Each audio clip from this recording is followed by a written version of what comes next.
From Fox 5 News, this is Good Day New York. Right. Facebook is pretty big. 500 million people are on it. It apparently is here to stay, and teens perhaps use it more than anybody else. I have a son who's on it constantly, and I'm constantly monitoring it and telling him to take things down.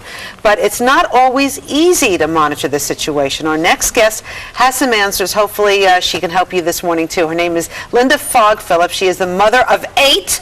Are you crazy? Yes, I am crazy. She has co-authored a new book. It's called Facebook for Parents. Nice to have you with us this morning. Thank you. So, what is the first thing parents need to know? The most important thing that parents need to realize is that Facebook is not a private bedroom. Oftentimes kids try to convince their parents that this is a private space. But it actually is more like a front lawn. It's a very public space, and anybody walking by can actually see what's going on, whether the child is intending to display that activity or not. It's visible. Generally speaking, a parent should be concerned or not concerned if their kid has a Facebook account. No, they need to be concerned, and more importantly, they need to be on it themselves, and they need to friend their child.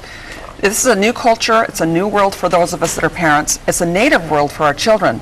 We need to insert ourselves into this world and into this culture in order to understand our children better. Can you make your kid friend you back? You know, it depends on the parent. At my house, if my child wants to eat, they friend me. They don't get dinner if they're not my friend. Well, you know, it works when the kid is a certain age. When they start becoming, 16, 17, 18, and older, then you have a problem on your hands because they don't want you seeing everything, Well, and you're so then right. what do you do? You're right, you do. And there's a model that I teach when I teach to parent groups and youth groups where I call it teach, train, trust, and then verify. You need to teach your children how to behave safely in this environment. Training means that they can display what you've taught them. Trust them is when you back off, just like what you said, and you let them have some more space, have more room to make mistakes and also to make good choices. But that doesn't mean that as a parent you don't have the responsibility to go back and verify that they are indeed practicing what you've taught them. That's what I call responsible parenting. Yeah. You've studied this for a while. What do you see as the benefit of Facebook?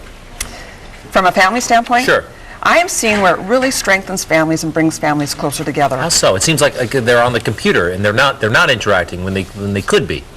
Well, it doesn't take the place of face-to-face interacting, you're right, Greg.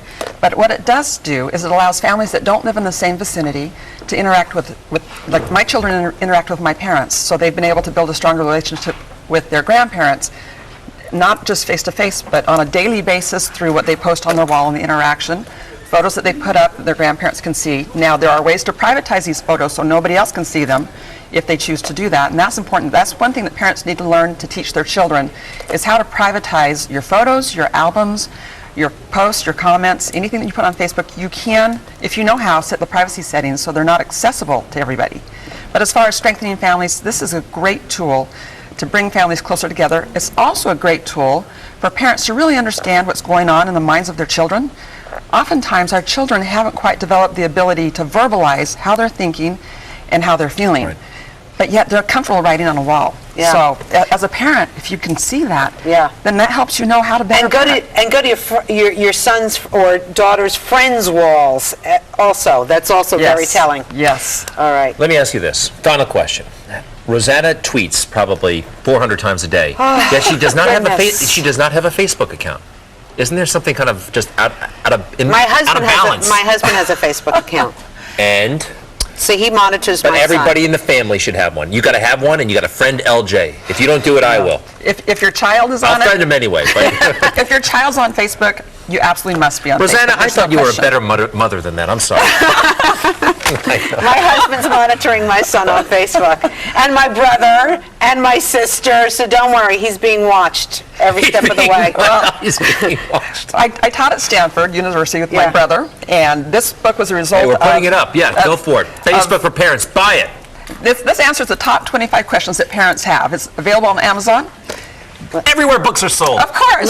Linda Fogg-Phillips, thank you so much for you. coming in and giving us this advice. We appreciate it. And for more tips and more information on this book, please log on to our website, myfoxny.com. Click on the Good Day tab.